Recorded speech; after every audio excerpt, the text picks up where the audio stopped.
السلام عليكم حبايبي، كيف حالكم؟ أنا تمام التمام. أحضرت لكم اليوم نظرية طلبتها مني كثيرا، وهي عن الميراكولس، شخصيات تعرف هوية الدحسوقة الحقيقية. أولا سوهان كبير حراس الميراكولس ويعرف هوية الدحسوقة ودائما ما يأتي لكي ينكد عليها. ثانيا ماريانا زوجة المعلم فو.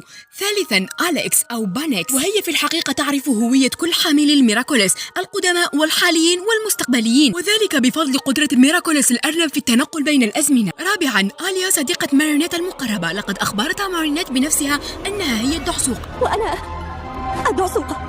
خامسا إيون، وهي تلك الروبوت الخارق الذي ظهر بفيلم صداقة نيويورك. لقد تمكنت من معرفة هوية الدحسوقة والقط بكل سهولة، ذلك لأنها روبوت وسحر الميراكولس لا يؤثر عليها كما يفعل مع العقل البشري. سادسا لوكا، عرف لوكا هوية القط والدحسوقة معا بحلقة ويتش ميكر من الموسم الرابع. حاليا لوكا يعرف هويتهما.